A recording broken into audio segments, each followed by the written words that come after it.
Hello again. In this video I'm going to create a series of different types of hats for a mobile game that I'm working on, and all these hats have to be fairly simplistic in their shape, and I'm trying to keep the poly count low but not really strain the creativity of the process, but I will be mindful of how many polygons I add. So this is the fez. This is the simplest one to create. It's just a cylinder that has been slightly tapered and had the top and bottom edges beveled into a smooth shape.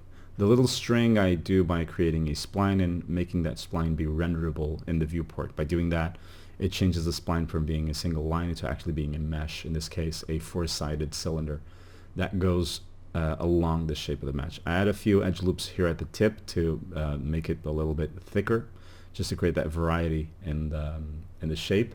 I don't really know what this string is called, but it's probably something very peculiar or very specific. So I'm creating the top hat here, and this shape by itself is enough to simulate the top hat, but I want to exaggerate the silhouette a little bit more. I want to make it a little bit tapered and also very sort of slightly curved. I'm adding these edge loops here at the bottom to create the ribbon, and the ribbon really, I think, is something that is added to hide seams or something like that, but also gives it a nice sort of interesting elegant sort of flair to it. I'm also doing a bunch of connections here at the top, or I'm going to do a bunch of connections here at the top just to make sure that those polygons stay in that place. The thing with the top hat is it is a sort of template for what I'm going to do next, which is I'm going to do the cowboy hat, and there's a witch hat later on, which I'm also going to use the top hat as a basis for. Now I'm trying to create here the cowboy hat, and what I'm using here is soft selections, and that's when you select a vertex and or polygon or edge, and the neighboring elements are also sort of partially selected. So if you move a vertex one unit, the other vertex, which is like 50% selected, is going to move like 50% of that unit. So it's going to move half, and that enables you to do some slight like clay type or like jelly like modifications to your objects, which is actually quite good because it helps with organic objects. And even though most of these hats are actually man-made, not very organic, they still have very soft shapes.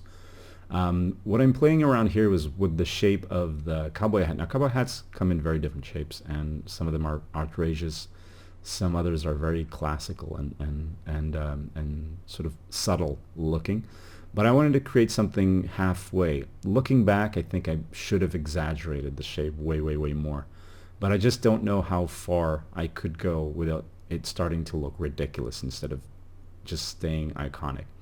Here I'm creating that basic baseball bat or baseball cap, which is a hemisphere created out of a normal sphere in 3ds Max. This is 3ds Max, by the way. And also the idea of removing those polygons here at the top, duplicating them, and then extruding them to create that little button at the top, which I think also hides a seam or just creates a strong point for the seams to be held with. So these edges here I'm going to select, and by shift dragging them out, you already create the polygons automatically. I chamfer those little vertices at the corner there, just create a smooth rounded corner. And it's now just a matter of really capping it at the bottom here, and I'm doing that by just creating edges and connecting them around. I also want to smooth some of these edges. Note that these are going to be like really soft and shaded or softly shaded polygons. These are not going to get any sort of texture. The only texture they're going to get is a palette texture from which I'm going to select the colors from. So all of these just have to really look good as something without a texture, and the point being that they are supposed to be like sort of plastic toys. Now this is going to be the Viking helmet, and it starts off with a geosphere because it's a smoother sphere with less poly count, but it's a triangulated mesh, which is not very helpful for any sort of tricking or tips and tricks sort of kind of modeling. So I'm selecting these 5 polygons, and these are going to be, or 6 polygons actually, and this is going to be the basis for my horn. The horns I'm going to create with the spline, and you can see the spline is still rendered because I haven't changed the setting for rendered in the viewport. So I pick that spline and I change the curvature and taper of that extrusion, and I basically extrude the polygon along that spline. Now I take this horn here and I duplicate it in 180 degrees and just move it to the other side. Those are my 2 horns for the helmet. I extruded this bit as well because I want to do this like metal detail at the front here. Okay, so again, these type of helmets, these were created by, you know, fantasy. These are not like realistic at all. I think I've read in multiple places that Vikings never really did wear helmets with horns in them, but it's a cool look, right? And so we take advantage of that. I'm also duplicating some of those polygons here to create some sort of, it's just a detail, almost like a nail was hit there, just for visual interest, for variety and for visual interest. I'm having 3 of those, and later on when I'm actually creating the textures, then it'll be differentiated. So here I'm playing around with the smoothing groups, something that I've done previously on the other models as well, but this one is a little more intricate because I'm trying to get some of the detail to separate the brim of the helmet and that detail there on the top as well. So this one is the worst one. I start with creating this weird shape. This is going to be a pirate's hat, and I try to do, here's the problem, I try to do a 2D shape of a 3D object because I'm looking at cartoon shapes of helmets. So what happened there was just me pausing slightly and going to Google. I didn't pause the recording, I just went to Google and looked at hats, and I figured out that I was doing it wrong. So I have to do like a proper hat. Now these hats, the pirate hats, they spawned from French Baroque hats at the time. I mean, some of them are just plain flat hats. Some others had this sort of folded in. So for example, like the hat, like Captain Jack Sparrow's hat was like this, had this 3-fold up, leathery 3-fold up hat. And this is kind of what I'm doing here. The problem is I'm playing with polygons that have been sort of moved up, and because I have my software set to render the back faces of polygons as well, it's actually quite dangerous to start exporting this because I'm not really aware of the whole mesh. So what I'll do as soon as I can is I create a shell, which I just add, is what's happened here. What it does, it takes the mesh that I've created and gives it thickness and gives it 2 sides. And that way I feel that I'm more comfortable working with the shape of the hat because I can see the thickness of the brims of the hat, and then it becomes more sort of believable for me. I'm adding a few loops here on the edges just to be sure that I can add a yellow trim, right? Just to give it a little bit more of a flair. Also, I'm moving some of these vertices to sort of get a more iconic shape. But even then, I didn't really exaggerate on the shape as much as I think I should have exaggerated later on. So I'm using the FFD as well. Using the freeform deformation boxes to sort of create a more exaggerated look, and you know, as far as it looks good, as long as it looks good, I'm okay with exaggerating things a bit. I'm adding a few connections here just to round off some of those curves, and this is pretty much close to being done, even though it is probably the less iconic hat. I'm closing the bottom here just for polygon reduction. Matters, and just making sure that there's no intersection, even though that bit there is never going to be seen by most of the players. So here I'm creating the witch's hat, which is fairly easy. So I just used the FFD again to counter the effect that I had previously. I'm creating the buckle of that sort of hat belt that I have no idea where it comes from, but it's very sort of iconic type of design for, you know, cartoon witches as well. So I'm going to take all of the vertices here at the top and I'm going to collapse them into one vertex, and that's going to be the tip of my hat. And I'm also adding some connections here going down the vertical bit of the hat, going upwards, so I can twist it and make it a little bit crooked, as well as eventually I'll add some chamfers to those edges and actually make them create some folds on the hat. And the way I do this is that I chamfer this edge and do a connection on the inside. Once I have that, I can move that around to sort of create and force the mesh into a fold. And once you do that, what you can actually do is play around with the smoothing groups to separate, like from the shading, separate one bit from the other. And once you do that, it's actually creating a stronger visual fold than what you had initially. I'm also going to start to sort of weld some of these edges together And by doing that, I can actually turn the smoothing back on in some of these by grouping these polygons in the same smoothing group. You can see that the light now goes smoothly on that side, but in the fold, the edge stays really sharp. This one is the Jester's hat. This is the one that from the beginning of the process, I kind of figured this is how I have to do it, because it's a very peculiar shape, and I had this idea of how to do it, and I was fairly happy that it worked 100% exactly like I wanted to. So I take these 3 slices to create, or 3 cuts to create 6 slices on my mesh.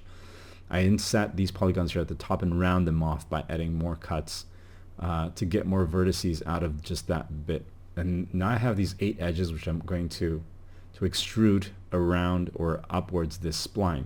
And again, I'm going to be playing around with the curvature, and I'm going to be playing around with the taper to get this sort of effect. And here I create instances. I'm rotating them 120 degrees each, and now I'm fixing the roundness of the inside of the hat, because a Jester is going to have to put this on his head or her head. So there's clearly a need for rounding that off. Also, I think it looks better.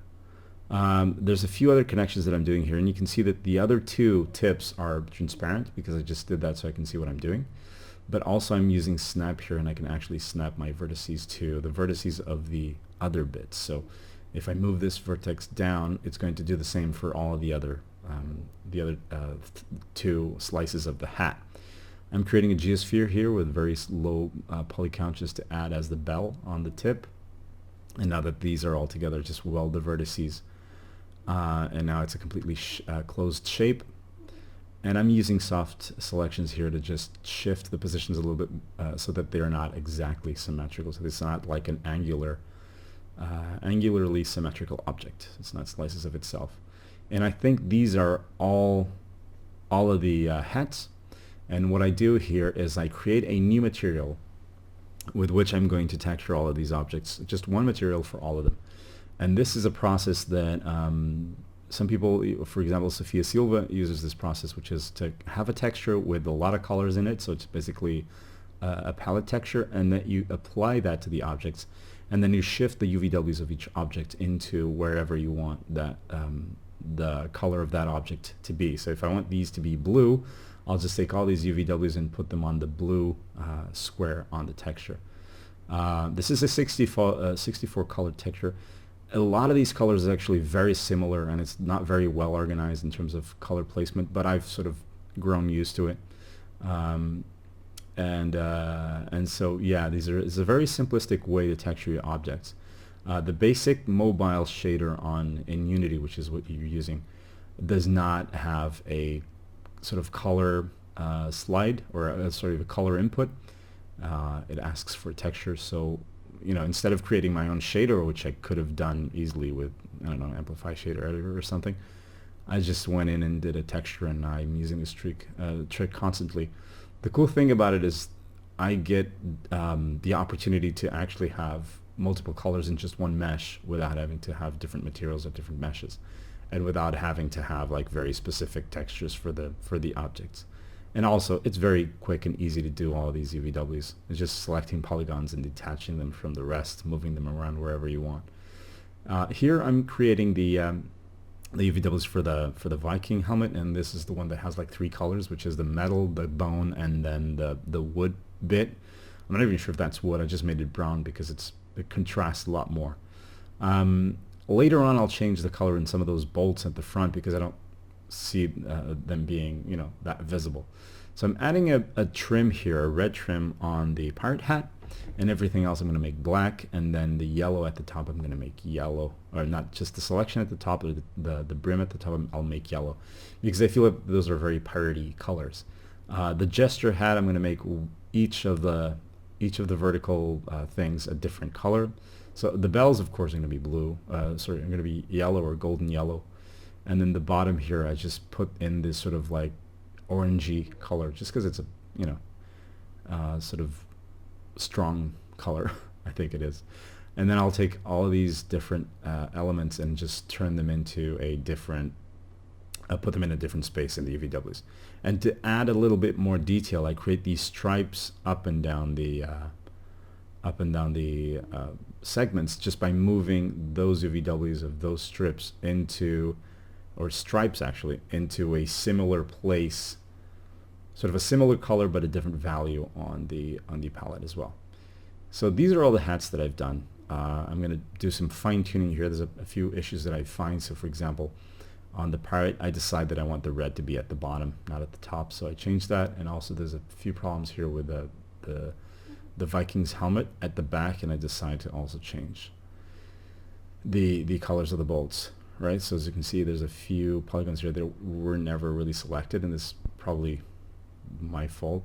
And now I changed this to a darker gray, and these are the full hats. So I hope you guys enjoy this. I hope you learned something from it, and take care.